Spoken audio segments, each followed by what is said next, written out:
Nasionalisme terkikis pragmatisme bernegara, patriotisme tergerus kebutuhan ekonomi, dan nation interest ditenggelamkan oleh globalis cabal. Trump itu jelek-jelek begitu membangkitkan nasionalisme, membangkitkan deglobalisasi, dan patriotisme di banyak negara, termasuk Amerika tentunya, dan juga kaum Sontoloyo, sahabat Bosman. Idenya Trump menyadarkan bahwa kekayaan nasional itu sangat berharga nilainya, jangan dihambur-hamburkan ke asing. Lalu, pemerintah saat ini menerbitkan sebuah undang-undang sapu jagat yang niatnya baik tentunya. Namun menurut ilmu saya yang cetek ini, Omnibus Law tumbuh baik harus dengan kondisi tertentu atau di lahan tertentu. Harus ada prerequisite atau persyaratan yang harus dipenuhi untuk tumbuhnya Omnibus Law dengan baik, terutama produk yang akan menghasilkan hard currency. Kita paham niatnya, Omnibus Law adalah meningkatkan ekonomi Indonesia dengan meningkatkan investasi asing mudah masuk di Indonesia dengan FDI. Salah satunya, kita saat ini diharapkan menyelesaikan ribetnya banyak peraturan di daerah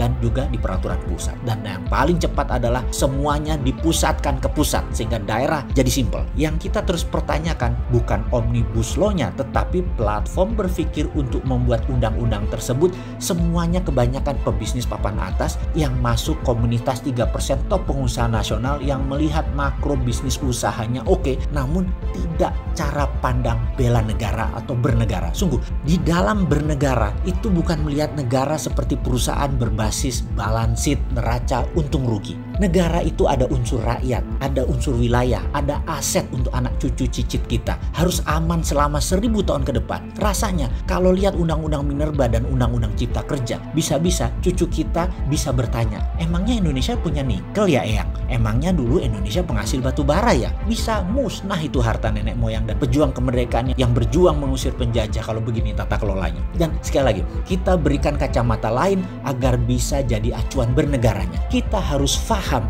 apa bedanya antara membangun dengan kemajuan atau memajukan bangsa dan negara. Masih bingung dengan pertanyaan tadi? Begini, Indonesia saat ini terlihat banyak membangun infrastruktur misalnya, membuat undang-undang Cipta Kerja misalnya, dan itu bisa dikatakan membangun. Namun jangan sahabat bilang bahwa membangun itu bisa memajukan Indonesia. Belum tentu. Ya, Sontoloyo kamu, itu pasti ada di benak banyak sahabat saat ini. Bukankah tujuan membangun infrastruktur dan undang-undang Cipta Kerja adalah untuk kemajuan ekonomi? Demikian pasti ada sahabat yang berargumen. Apa jawaban saya? Iya, tapi belum tentu begitu. Kita harus melihat bagaimana dalam tanda petik cara Indonesia membangun dan dengan siapa dalam tanda petik membangunnya. Kita jelaskan sedikit pengandaian. Jika dalam rumah tangga, katakan Anda memiliki penghasilan 10 juta dalam 1 bulan. Lalu Anda mau membangun kamar tambahan dan ingin membeli 1 mobil lagi untuk kebutuhan keluarga. Anda menggunakan kartu kredit atau meminjam ke bank. Intinya Anda memakai uang orang lain di dalam membangun. Apa yang kamu lakukan dengan pendapatan tetap tadi yang 10 juta tadi? Anda tahu sekali bahwa uang bulanan tadi hanya bisa untuk membayar cicilan. Pokoknya tidak bisa. Pokoknya harus dari bisnis yang jalan. Dan Anda berharap kamar tadi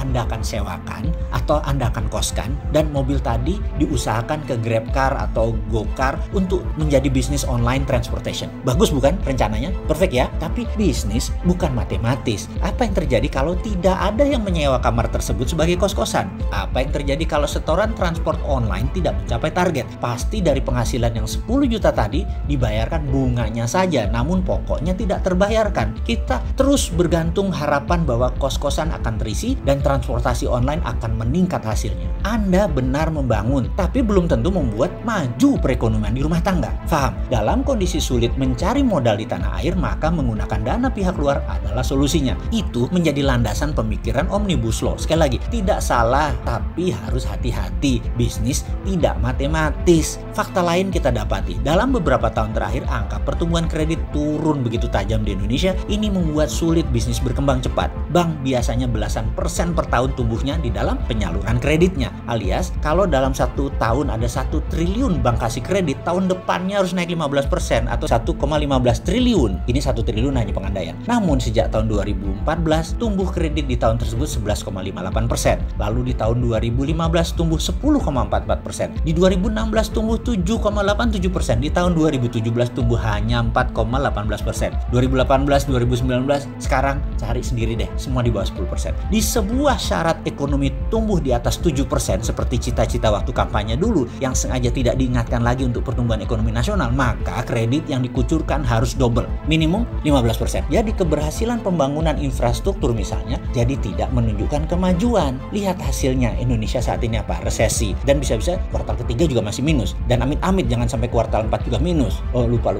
Ada alasan ya? Ada COVID ya? Oke, lanjut deh, silahkan pakai alasan COVID. Oke, ya, bener banyak keberhasilan membangun namun belum menunjukkan kemajuan. Jadi solusinya bagaimana? Dengan Omnibus Law. Oke, kayaknya menurut saya ada yang perlu ditambahkan untuk mendatangkan FDI atau Foreign Direct Investment. Bukan hanya pakai Omnibus Law, tapi pakai geopolitik. Ingat kata-kata Julius Caesar, berpihaklah kepada yang berpengalaman dan yang punya kemungkinan menang. Jangan buru-buru mengambil tindakan di dalam geopolitik dunia. Terus diawasi, terus dipepet, dan terus bunglon. Karena tujuan kita membangun bangsa dan negara, bukan hanya sekedar membangun. Kalau sekedar membangun, berang-berang juga bisa bangun dam penahan air, tapi tidak memajukan spesies berang-berang.